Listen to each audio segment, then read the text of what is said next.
Hello and welcome to our new video. তো আজকে আমরা কথা বলবো উচ্চ মাধ্যমিক দর্শন পরীক্ষার সাজেশন সম্পর্কে। তো ভিডিও শুরু করার আগে প্রথমেই যে কথাটা বলে রাখবো, যারা লজিককে বেশি গুরুত্ব দিচ্ছে তাদের ক্ষেত্রে এই সাজেশান ততটাও গুরুত্বপূর্ণ হবে না, কারণ লজিকেই বেশিরভাগ নাম্বারটা চলে আসে, কিন্তু অনেকেই লজিক করতে পারে না বা বুঝতে পারে না। আমার এই ভিডিওটা তাদের জন্য যারা লিখিত প্রশ্ন অ্যাটেন্ড করে আসতে চলেছে পরীক্ষায়। তো আজকে আমি কোনো লজিকের সাজেশান দেব না, আর লজিকের সাজেশান হয়ও না, এটা বোধহয় তোমরা সবাই জানো। তো আজকে আমরা উচ্চ মাধ্যমিক পরীক্ষায় যে লিখিত প্রশ্নগুলো আসবে তার সাজেশান দেব। তো প্রথম প্রশ্ন বা প্রথম যে প্রশ্নগুলো আসে তা হচ্ছে বচনের অধ্যায় থেকে। তো প্রথম প্রশ্ন যেটি, নিরপেক্ষ বচনের গুণ ও পরিমাণ বলতে কী বোঝো? দৃষ্টান্ত সহকারে নিরপেক্ষ বচনের শ্রেণীবিভাগ করো। দ্বিতীয় যে প্রশ্নটি বলবো সেটি হচ্ছে, বচন বলতে কী বোঝো? বচন ও বাক্যের মধ্যে পার্থক্য করো। নিরপেক্ষ বচনের সংযোজকের ভূমিকা আলোচনা করো। এছাড়াও আরও একটি প্রশ্ন আমি রাখতে চাই, সেটি হলো, নিরপেক্ষ ও সাপেক্ষ বচনের মধ্যে পার্থক্য উল্লেখ করো। এই তিনটে প্রশ্ন আমি রাখলাম বচনের অধ্যায় থেকে। এই তিনটে করলে আশা করছি তোমরা কোনো একটা পেয়ে যাবে। তারপরে যে অধ্যায় থেকে তোমাদের বড় প্রশ্ন আসে, দ্বিতীয় বড় প্রশ্ন, সেটা হচ্ছে অমাধ্যম অনুমান। তো অমাধ্যম অনুমানের জন্য প্রথম যে বড় প্রশ্নটি তোমরা করবে তা হলো, বিবর্তন কাকে বলে? দৃষ্টান্ত সহ বিবর্তনের নিয়মগুলি ব্যাখ্যা করো।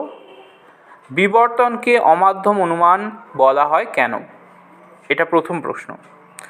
দ্বিতীয় যে প্রশ্ন, অমাধ্যম অনুমান কি? দৃষ্টান্ত সহকারে মাধ্যম ও অমাধ্যম অনুমানের মধ্যে পার্থক্য ব্যাখ্যা করো। অমাধ্যম অনুমানকে কি প্রকৃত অনুমান বলা যায়? তৃতীয় যে প্রশ্নটি আমি রাখতে চলেছি অমাধ্যম অনুমান চ্যাপ্টার থেকে তা হলো, বস্তুগত বিবর্তন কাকে বলে? বস্তুগত বিবর্তনকে কি প্রকৃত বিবর্তন বলা চলে? আর চতুর্থ, এই চ্যাপ্টার থেকে আমি 4টি বড় কোয়েশ্চেন রাখতে চলেছি। চতুর্থ প্রশ্ন সেটি হচ্ছে, নিষেধমূলক আবর্তন বলতে কি বোঝো? ও বচনের নিষেধমূলক আবর্তন কি বৈধ? তো এই 4টে প্রশ্ন করলে আশা করছি তোমরা পেয়ে যাবে একটা বড় প্রশ্ন।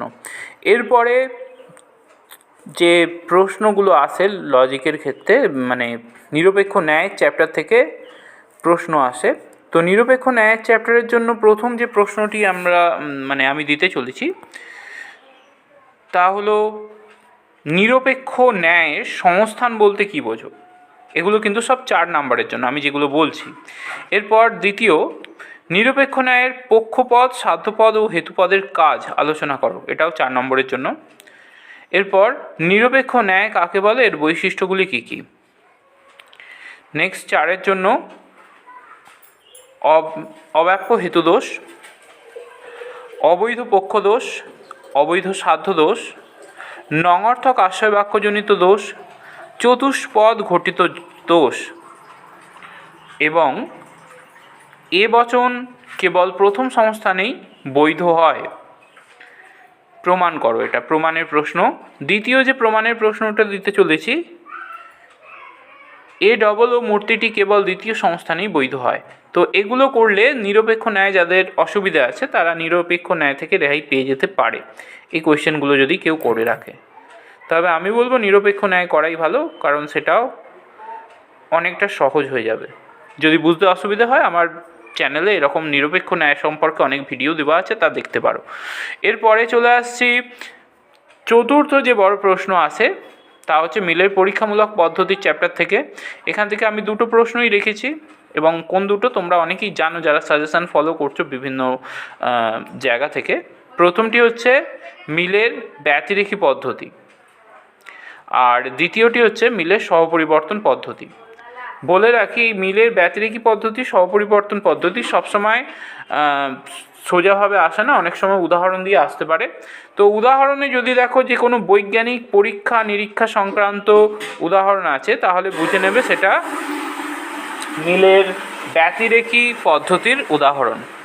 আর যদি দেখো যে উদাহরণেতে কোনো হ্রাস বৃদ্ধির ব্যাপার রয়েছে, অর্থাৎ একটির হ্রাস অন্যটির বৃদ্ধি, তাহলে বুঝে নেবে সেটা হচ্ছে মিলের সহপরিবর্তন পদ্ধতি। এই গেল চতুর্থ প্রশ্নের জন্য এই দুটো প্রশ্ন রাখলাম, এই দুটো করলেই হয়ে যায়। এরপরে আসছি শেষ পঞ্চম যে বড় প্রশ্ন আছে তা থেকে দুটো টিকা লিখতে হয় অথবা দুটো দোষ নির্ণয় করতে হয়। আমি লজিকের তো আর সাজেশান দিচ্ছি না। তো টিকার ক্ষেত্রে যেটা করবে সেটা হচ্ছে অবৈধ সামান্যীকরণ দোষ, কাকতালীয় দোষ, আবশ্যিক শর্তকে সম্পূর্ণ কারণ হিসাবে গ্রহণ করা জনিত দোষ, অপর্যবেক্ষণজনিত দোষ, অবান্তর ঘটনাকে কারণ মনে করার দোষ। আশা করছি এই কোয়েশ্চেনগুলো করলে তোমরা দুটো টিকা পেয়েই যাবে। তো এই ছিল আজকের সাজেশান কেমন লাগলো তা অবশ্যই জানিও। আর যেটা বলার কথা, এই নোটসগুলো তোমরা কিন্তু আমার কাছ থেকে পেয়ে যেতে পারো। আমি আমার ডেসক্রিপশানে আমার ওয়েবসাইটটি দিয়ে দেবো, তোমরা আমার সঙ্গে মেল করে যোগাযোগ করে নিতে পারো এবং সামান্য কিছু ফিজের বিনিময়ে আমি সাজেশানের যে প্রশ্নগুলো দিলাম তার উত্তরগুলো প্রোভাইড করে দেবো। তো ভিডিও কেমন লাগলো তা কমেন্টে জানিও। ধন্যবাদ।